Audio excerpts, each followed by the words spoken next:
इन ऑफिसरों की वजह से पुलिस विभाग की छवि खराब हो रही है।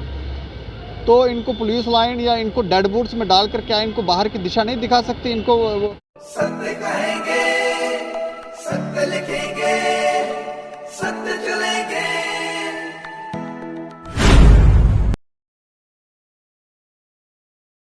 नमस्कार दोस्तों, मैं हूं दीपक सिंह, दैनिक सवेरा समाचार से। एक बड़ी खबर मैं आपको सुनाने जा रहा हूं और ये खबर पुलिस विभाग से जुड़ी हुई है। हमने आज से कुछ दिनों पहले एक खबर की थी, आपको याद होगा, बटोत में निशा देवी की हत्या कर दी थी उनके परिवार वालों ने, और वहाँ के एसएचओ साहब ये कह रहे थे कि ये हत्या नहीं है, ये सुसाइड है, ये मामला हैंगिंग का है। और जब हमने वो खबर की थी उसका असर भी हुआ था और आरोपी ने अपना जुर्म कबूल भी किया था, और उसके बाद एसएचओ साहब ने वहाँ के लोगों से माफ़ी भी मांगी थी। और उसके बाद अब ये बड़ी खबर सामने आ रही है कि 4 इंस्पेक्टर जो हैं, 4 इंस्पेक्टर और 9 ऑफिसर, इनका तबादला किया गया है। और ये जो आदेश जारी हुआ है वो एसएसपी रामबन जो मोहिता शर्मा है, उन्होंने ये आदेश जारी किया है। उन्होंने 4 इंस्पेक्टरों समेत 9 पुलिस के अधिकारियों को उनका तबादला कर दिया, उनको नई जगहों पर भेज दिया। इसमें जो वहाँ के एसएचओ थे अजीत सिंह जी, इनको बटोत के जो थानेदार में तैनात थे, इनको वहाँ पर थाने में तैनात थे, इनको वहाँ से इनका तबादला कर दिया और इनको पुलिस लाइन में लगाया गया है। लेकिन सवाल ये उठता है, इसके अलावा और भी काफ़ी सारे इसमें इंस्पेक्टर हैं और ऑफिसर हैं, लेकिन सवाल ये उठता है कि ये जो ऑफिसर हैं, जब मालूम हो जाता है कि इन लोगों की वजह से, इन ऑफिसरों की वजह से पुलिस विभाग की छवि खराब हो रही है, तो इनको पुलिस लाइन या इनको डेड बूट्स में डालकर क्या इनको बाहर की दिशा नहीं दिखा सकती? इनको बोला जाए, क्योंकि इनकी वजह से नाम खराब हो रहा है, करप्ट ऑफिसरों की वजह से नाम खराब हो रहा है। जब एक बार मालूम हो जाए कि हाँ ये आदमी जो है, ये ऑफिसर जो है, ये सही नहीं है, तो फिर उसे उस विभाग में रखने का क्या मतलब है? एक और खबर हमने आपको दिखाई थी बस स्टैंड की।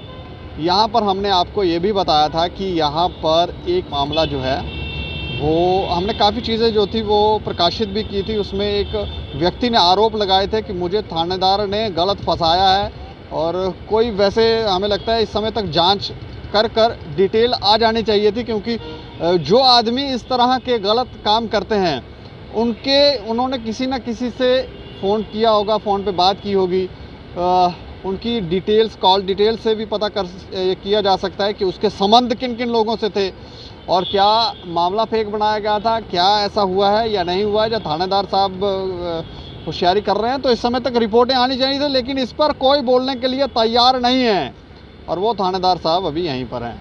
लेकिन इसमें हमने उसके बाद ये ज़रूर जानकारियाँ आई थी कि कई थानेदारों की थानेदारियाँ जो हैं वो जाने वाली हैं, अब तक गई नहीं, अब पता नहीं कब जाएंगी, लेकिन इस पर बात करेंगे। बात करने के लिए हमारे स्पेशल कॉरेस्पॉन्डेंट राजेंद्र भगत जी हमारे साथ हैं। अच्छा सर, आपका पहले तो बहुत बहुत स्वागत है। धन्यवाद दीपक। अच्छा, मैं जानना चाह रहा हूँ कि कई थानेदारों की थानेदारियाँ जो थी वो कहा जा रहा था कि जाने वाली हैं। हमने बटोत की खबर की, वहाँ के तो एसएचओ जो हैं उनको पुलिस लाइन में भेज दिया गया है, और वो उस समय माफ़ी भी मांग रहे थे। कैसे देख रहे हैं ये जो वहाँ रामबन की जो एसएसपी हैं उन्होंने जो फैसला लिया, कैसे देख रहे हैं? फैसला उनका बढ़िया है। वो जो हमने जानकारी इकट्ठी की है कि वो काफ़ी अच्छा काम कर रहे हैं और काफ़ी सक्रिय हैं विभाग के अंदर भी। ये वहाँ के जो स्थानीय लोग हैं, जो हमारी मीडिया है वो बताती है। लेकिन इसके साथ ही हमने जो खबर की थी स्टेट समाचार में, वो उसमें हमने ये बताया था, पूरी ब्यौरा दिया था कि कुछ लोगों की, जो कुछ थानेदार हैं, उनके तबादले हो सकते हैं। और ये जो इन्फॉर्मेशन होती है, ये पूरी डिटेल जो होती है विभाग से ही आती है, हमारे पास भी जो सोर्स होते हैं विभाग से ही आती है। तो उसके आधार पर हमने तर्क दिए थे कि किस किस कारण से कैसे कैसे जा सकती है। कुछ लोगों के तो रूटीन से, जो रूटीन वर्क होता है, कुछ शिकायत के आधार पर, मतलब कुछ इस तरह के थे, कुछ ऐसे थे जिनका नंबर अभी नहीं आ रहा था। वो बेचारे अभी इतनी देर जॉब के बावजूद भी वो किसी थाने में नहीं तैनात हुए थे। तो ये सारी चीज़ें लेकर इस तरह की तैनातियाँ हो रही थी। और इसमें भी अब जो तैनातियाँ हुई हैं, ये जो बदले गए हैं, इसमें ऐसा नहीं है कि कोई सभी पर कोई शिकायत है या कुछ इस तरह से है। और जो बड़े अधिकारी हैं वो मौका भी देते हैं, दूसरे को मौका देते हैं। कुछ लोगों को लाइन से उठाकर वहाँ लगाया गया है।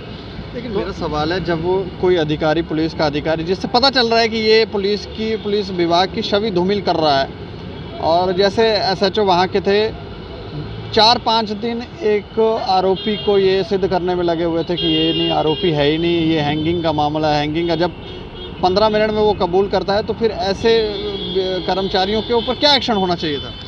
दीपक, जो मामले सार्वजनिक हो सकते हैं, आप किसी से भी बात कर सकते हो कि ये मामला हुआ है और पहली नज़र में वो मामला लग से दिख जाता है। लेकिन उसके बावजूद भी अगर कोई कर्मी उसमें कोई दाव खेलने की कोशिश करता है तो वो सामने दिख जाता है। और ये खबर या ये बात केवल हमें नहीं या फिर साधारण लोगों को नहीं, ये पुलिस के बड़े अधिकारियों तक भी पहुंच जाती है। अब क्या होता है कि पुलिस के अंदर जो दूसरे होते हैं, सीआईडी विंग होते हैं, जो विंग होते हैं, आजकल वो भी सभी अपनी अपनी रिपोर्ट जो है दे रहे होते हैं। और जैसे आपने कहा कि बस स्टैंड का मामला था, ये बस स्टैंड का मामले में भी हमने जब खबर की थी तो हमने उन सभी अधिकारी जो लोग थे, जहाँ अन्य जो एजेंसियां थी वो भी संपर्क में थी, उनसे बातचीत हुई, दुकानदारों से बात, हमने एक पूरा ब्यौरा उसमें एकत्रित किया था। उसके बाद हमें लगा कि जो आपने कहा फेक मामला जैसा लगा, तो अगर आप उसको पूरा देखें आप, वो तो कोर्ट में वैसे फैसला होगा क्या होगा, क्योंकि कोर्ट में कुछ भी गलत नहीं जा सकता आपके कहने से या पुलिस के लिखने से, ऐसा नहीं, वहाँ सही पक्षी ही जाएगा। और वहाँ जो हमने खबर चलाई, जो हमने ऑडियो में बात की, जो हमने जिन से बातें की, हमने जो गवाह थे उनसे बातें की, वो वाली बातें जो थी वो चार्जशीट में जो लिखी हुई थी वहाँ मैच नहीं कर रही थी। तो ऐसा लग रहा था कि इस आधार पर तो ये फेक बन जाता है। तो या हो सकता है वो हमें गलत जानकारी दे रहे हों, या फिर वो लिखने में गलत कुछ हो रहा था। लेकिन बड़ी बात ये थी कि इस इतने बड़े जो मामला हो जाता है उसके बावजूद भी उन पर कोई किसी तरह का एक्शन नहीं है। हमने जब बात की है, जब हम किसी भी अधिकारी से बात करते हैं तो वो ये कहते हैं कि हम इस पर इन्वेस्टिगेशन कर रहे हैं। अब इन्वेस्टिगेशन किस तरह की होगी मैं नहीं जानता, लेकिन मुझे इतना भरोसा है कि अधिकारी जो हैं वो डिसीजन लेते हैं, 100% लेते हैं, हर मामले में लेते हैं। और एक उनके पास भी एक चार्जशीट पूरी बनी होती है कि हमें कहाँ पर लगाना है। तो मुझे लगता है इस पर भी फैसला जल्दी ही आएगा जो सही होगा। और हमें ये नहीं है कि कौन सा थानेदार कहीं जाए, कौन सा आए, इससे कोई लेना देना नहीं है।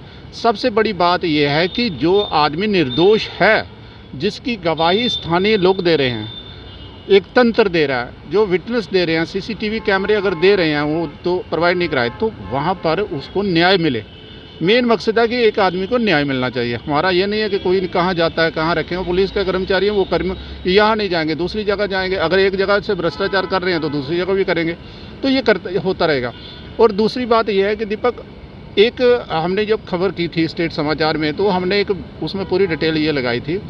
और वैसे भी हम लोग जब ब्लॉग्स लिखते रहते हैं तो हमने बहुत से अधिकारियों से बात करते हैं। कुछ युवा जो यंग लोग आते हैं, हम लोग अभी सिटी में निकलते थे, जुलूस में निकलते थे, तो हम देखते थे एसएचओ साहब आए हैं, विशाल जी आए हैं, दूसरे आए हैं, तो उनकी जो छवि होती थी वो हीरो टाइप की होती थी। आज भी वो कहीं दिखते हैं तो उसी अंदाज में दिखते हैं। अगर उनके सामने आप 500 लोगों का हजूम भी होगा, तो अगर बड़े अधिकारी उनको लगाते थे कि भैया ये हजूम निकल रहा है, आपको इनको हैंडल करना है, रोड ब्लॉक ना हो, सही रास्ते से निकल जाएं, ज़्यादा शोर शराबा ना हो, तो वो जो अधिकारी होते थे वो इतने एक्सपीरियंस होता था उनके पास, वो उनके से बात करके उनका प्रोटेस्ट वगैरह भी हो जाता था, लेकिन रोड भी ब्लॉक नहीं होता था, सब शांति से हो जाता था। तो ऐसे अधिकारी जो थे, ऐसे युवा जो थे, इस तरह का ही जज्बा रखने वाले नए अधिकारी हैं जो अभी पुलिस में नए आए हैं, लेकिन उन्हें अभी तक किसी की थानेदारी नहीं मिली। ऐसा लगता है कि थानों में वही लोग बैठे हुए हैं जो कई वर्षों से बैठे थे, इस थाने से उस थाने, उस थाने में उस थाने में। अगर उनको मौका मिला जाए, उनको दिया जाए, और लोग भी यही चाहते हैं कि भैया युवा होने चाहिए, युवा नई पीढ़ी के आते हैं, ज़्यादा पढ़े लिखे आते हैं, समझदार हैं आज के युवा, वो पारदर्शी तरीके से काम भी कर पा रहे हैं। कि जिस तरह सा फैसला ये एसएसपी साहिबा का आया है, ये भी एक दिखता है कि नहीं, ये डिसीजन मेकिंग में भी हमारे जो युवा हैं वो अच्छे हैं, तो मौका मिलना चाहिए। बिल्कुल। और ख़ासकर जो महिला अधिकारी अगर इस पद पर बैठते हैं, मुझे लगता है कि महिला अधिकारियों को इस तरह के निर्णय लेने के में ज़्यादा सक्रिय विभाग को करना चाहिए, क्योंकि उनमें एक अलग से होता ना, दूसरे के प्रति जो दर्द होता है एक महिला में, ममता मतलब उनमें खुद ही होता है। हालांकि वो अधिकारी भी हैं, लेकिन उसके बावजूद जो निर्णय लेने में, जो फैसला लेने में उनका हमेशा से योगदान रहता है औरतों का, नारियों का। तो ये फैसला जिस तरह से आया तो हमने भी इसको लिया और इस पर खबर की, क्योंकि हमें ये बताना भी ज़रूरी था कि हमारी खबर हुई थी, हमने खबर के बाद देखा था वहाँ क्या किस तरह का माहौल था, लोग कितने मतलब उग्र थे वहाँ। उसके बाद उन्होंने वही किया जो मीडिया कह रही थी, जो जनता कह रही थी, लेकिन इतने दिन क्यों लगाए? दबाव पड़ा तो फिर आपने किया। उसके बाद विभाग ने जो फैसला लिया, हमें नहीं जानकारी के। मैं अंत में सिर्फ इतना कहना चाहूँगा, ये बस स्टैंड जो है इसमें आप क्या कोई मांग करेंगे?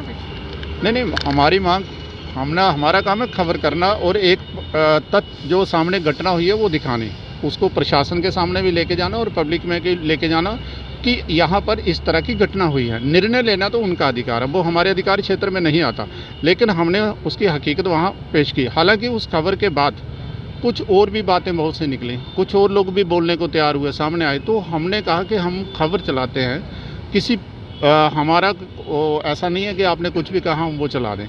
तो ये सारे पक्ष जो लेकर हमें जो उस समय लगा था, हमने वो खबर रखकर दी थी। उसके बाद हमें जो जानकारी मिली है कि वो बड़े अधिकारियों तक भी गई थी, अधिकारियों ने उस पर कुछ लोगों को भी लगाया था इसकी इन्वेस्टिगेशन करने के लिए।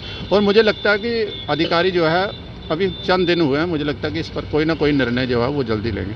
शुक्रिया। धन्यवाद दीपक, धन्यवाद। तो काफ़ी अच्छा फैसला जो है वो रामबन के एसएसपी साहिबा ने लिया है, और वहाँ पर जो बटोत में एसएचओ साहब थे अजीत सिंह जी, उनको पुलिस लाइन में भेजा है। इससे लोग भी, क्योंकि वो मांग भी कर रहे थे कि एसएचओ साहब हमारी बात नहीं सुन रहे हैं, इनके पता नहीं बहुत ऊपर तक लिंक हैं, तो अब ये फैसले से शायद वो लोग भी संतुष्ट होंगे। और अब नए थानेदार वहाँ पर आए हैं, वो अच्छा, हम उम्मीद करेंगे कि अच्छा काम करेंगे। लेकिन इस बस स्टैंड की एक बार तस्वीरें देखें आप, इस बस स्टैंड से हम ये ज़रूर चाहेंगे कि इन्वेस्टिगेशन का जो रिज़ल्ट है वो जल्द से जल्द सार्वजनिक हो और लोग जो हैं, यहाँ के लोग भी संतुष्ट हों और उनको लगे कि हमारे लिए पुलिस विभाग जो है वो अच्छा कार्य कर रहा है। आप भी अपनी राय रखें और देखते रहें दैनिक सवेरा समाचार। मुझे और मेरे सहयोगी राजेश लोकोत्रा को दें इजाज़त। नमस्कार।